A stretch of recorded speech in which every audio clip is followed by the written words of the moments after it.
Ladies and gentlemen, here it is. The most listened to radio show on the planet. Even the other stations are tuned in too.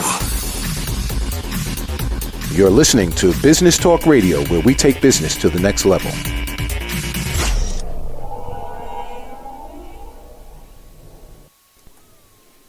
Welcome back to Business Talk Radio. I'm your host, Natasha Abensetz. Joining us from Wilmington, North Carolina, president at MJW Careers, it's Matthew Warzel. Matthew, how are you doing today? I'm doing well, Natasha. Thank you for having me. How are you today? I'm great. We're happy to have you. Can you tell us a little bit about your business? Absolutely. So I own and operate, I should say, a full-cycle career coaching firm. So essentially we can help job seekers out there with anything from developing resumes and various letters or even LinkedIn profiles of sorts, all the way through interview training and negotiation, salary training, all that kind of stuff. So a full gamut service, if you will, for anyone who just needs a partner when they're doing the job hunt. Can you tell me a little bit about your background? Yes. So I have actually been in HR for about 15 years, a little over 15 years, and I started off as a recruiter.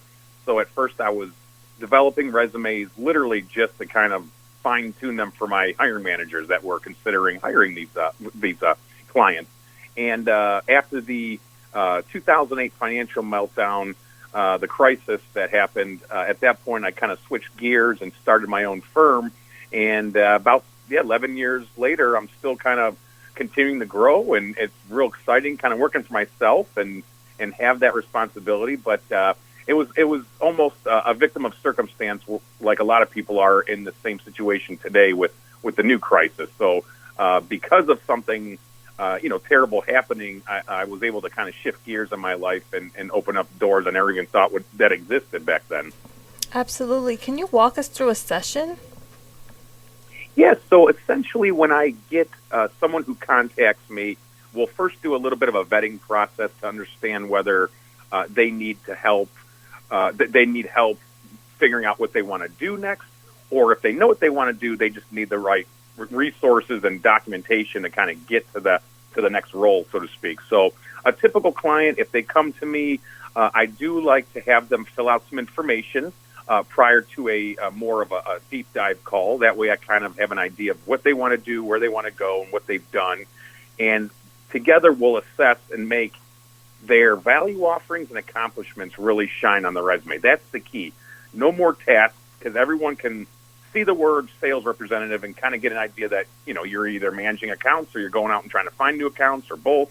What they want to know is, what did you do for the company? What were your value offerings? Did you salvage a customer that was underperforming? Did you, have the biggest market share expansion on the team, or what have you? So those are the things you got to be thinking of, whether they're metrics-based or at least some sort of business-minded, bottom-line driven statement. That way, no matter what field you're in, because you need them to know that you will, make them money or save them money rather than lose them money. And it's the darndest of things that's how we've come into society, but it is what it is. People are busy. Companies need to be making profits. So you just got to play the little bit of a game when you're working your resume to show that you are thinking that these are important things and displaying them appropriately on the resume. Do you have any tips if you get nervous, maybe your body language shows it, or your mind goes blank on a question?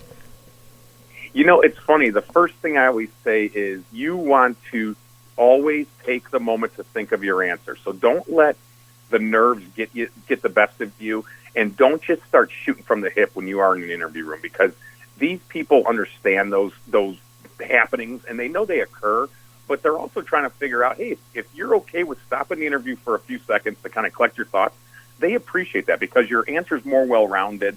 The second thing I would say is preparation is key. If you're prepared, you won't have these issues regardless of how you are. I mean, I know the interview room is a different thing. It's like all of a sudden you're live, and so some of the heebie-jeebies might come out, but honestly, if you're prepared, you can always recollect your narrative that you want to share or project successes or what have you, if you have those already in mind. And not only that, you can go into the interview room with a little portfolio of sorts and just have some notes written down so you can kind of look down and recall some of these success stories, because redundancy will kill the interview. If you keep talking about a project and just beat it in like a dead horse, you're not going to shine as much as the next candidate that might have 6 different success stories versus your 1 or 2. So go in there with an arsenal of information about why you offer the value, how you're going to address these pain points these hiring managers are feeling because they have the opening, and then why you're the best candidate to be able to show this value, work within that culture, within that team to make things happen,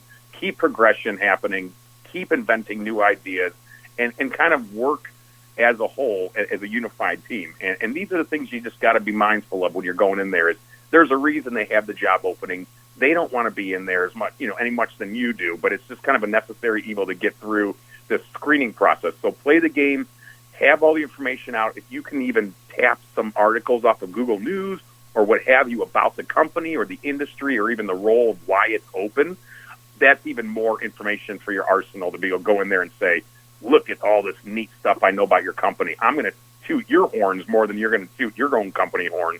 And that will make you shine more, because it just shows that you're excited and you're almost essentially advocating for them.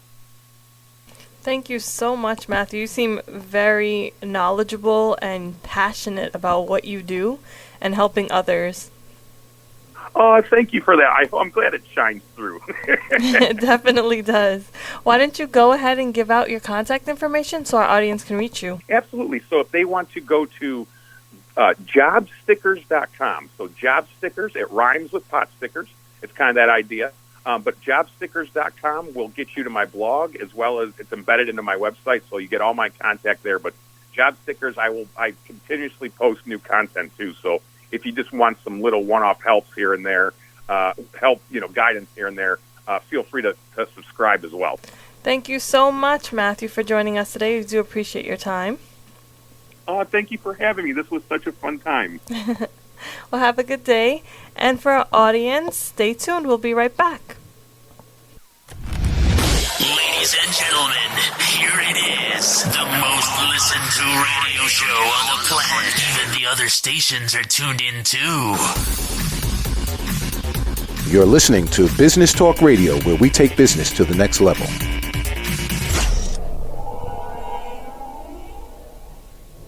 Adopt US Kids presents Multiple Choice Parenting. Your daughter just had her first breakup. Do you A, put yourself in her shoes? How could he do this to you? And for Sheila, she has split ends.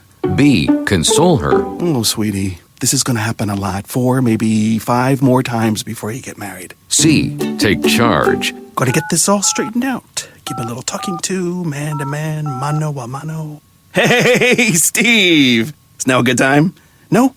Okay, no problem. Bye. Or D, help her find a new boyfriend? I know a great place to meet boys. The internet. Nice, single boys. Never mind. How about some ice cream? As a parent, there are no perfect answers. But you don't have to be perfect to be a perfect parent. Thousands of teens in foster care will love you just the same. For more information on how you can adopt, visit adoptuskids.org. A public service announcement from the U.S. Department of Health and Human Services, Adopt U.S. Kids, and the Ad Council.